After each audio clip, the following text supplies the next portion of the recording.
Hi, my name is Samantha Owens. I'm Denise Osborne. Today is February 3rd, 2017.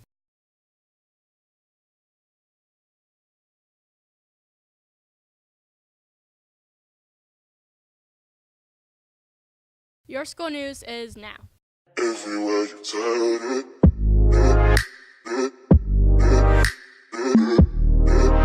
Everywhere you turn it. Last week was homecoming week. Bullies celebrated homecoming with different themes each day, all leading to a pep rally on Friday afternoon. The students also vote for a court and a homecoming king and queen. The theme for Monday was seniors and juniors wear black, and freshmen and sophomores wear red. Tuesday was I Would Rather, and Wednesday was occupation. Thursday was rocker versus rocker, and Friday ended the week with No Place Like Home. During the pep rally on Friday, there were a few mini basketball games, freshmen versus sophomores and juniors versus seniors. The seniors beat both the juniors and sophomores, but ended up losing to the teachers. Students did have the option to opt out, which it looked like about a third of the school did. Last week, a few students were lucky enough to get out of class, or unlucky depending on who you are. Some in the junior and senior class took a mock AP English exam. This lasted from first through some of fifth period. Both classes were required to answer a 50 multiple choice test in 60 minutes, and had almost 2 hours to write 3 essays. Sounds stressful and boring, but when it was only a practice, so not to worry. When all the students were done, they were rewarded with Papa John's pizza for lunch. While eating pizza, students got to talk and hang out for a bit before heading back to 5th at 11:30. I feel like a failure. I don't know why it seems so much harder than last year, said Gabby King, senior. I thought it was okay myself. This week, senior project presentations start, so now is the time for seniors to start signing up to present. The sign-up lists are outside teachers' doors, or at the very least outside of some teachers' doors. This is because there are teams made up of 3 teachers. Some students, like Rachel Hamill, feel that it is best to get the presentation over with. However, not all students feel that way, as they are nervous for the presentation or they have yet to start. Presentations start this Wednesday on the 1st and ends on the 28th, so good luck to seniors in this upcoming month of February. One thing bus riders at BHS don't know about much is the car rider ride. No matter if you're being dropped off or picked up, it's an adventure just to go through it. In the mornings, it's fast, cold, and usually has no problem, except for one. The buses. Every morning around 6:50, the buses travel through the car rider line, cutting everyone off even when there's potential room for a car to slip through. This creates more traffic than needed and is very unfortunate for those who just want to get their kids to school or get to school themselves. In the afternoon, it's filled with people taking risky moves and cutting people off just to get home or to work. One parent was asked what to do about this. I think we should have someone watching over traffic other than teacher, like a police officer, someone like that can actually tell people how to merge into one lane. This story was from Matthew Maskey. Now here's Nick and Zach with Plugged In. Star Wars The Last Jedi. Carrie Fisher, who played the iconic Princess Leia, captivated generations of fans for her work in the Star Wars movies. However, it is unclear how her character will be involved in the new movie or in the films beyond Episode 8.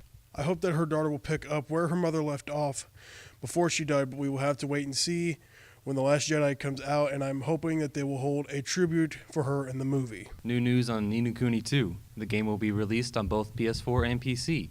It is in hope that it'll be more available for players in other countries. The first Ni no Kuni won people's heart with a relaxing combat system and a story inspired by Studio Ghibli films. Injustice returns. Injustice 2 is a superpowered sequel to the hit game Injustice: Gods Among Us that allows players to build and power up their ultimate version of their favorite DC characters, featuring a massive selection of DC superheroes and supervillains. Players can personalize iconic DC characters with unique and powerful gear earned throughout the game. Additionally, for the first time, gamers can take control of how their characters look, fight, and develop acts across a variety of game modes. Injustice 2 expands on the previous title's larger-than-life showdowns. With every match, players can earn gear to equip, customize, and level up their favorite DC superheroes and supervillains. That meaningfully impacts not only how they look, but also how they fight. 4. That's right, 4 new Fire Emblem games are coming out soon this year. One of which is to be a mobile game with all past characters, which can be in the hundreds. Another is Fire Emblem Warriors coming out for Nintendo Switch, where you will fight waves of enemies with many different characters from the franchise. 2 new titles are coming out as well, one of which is a remake of a past game back when Fire Emblem games were back on the Game Boy. This one is called Fire Emblem Echoes. The other is a new main series title and is being added to the franchise. But all we know is that it's coming out for the Switch in 2017. I have one of the Fire Emblem games. I love it. I'm excited to see what they do with Carrie Fisher's character in the next Star Wars movie. Up next is Alex and Zach with their Zone Sports Report.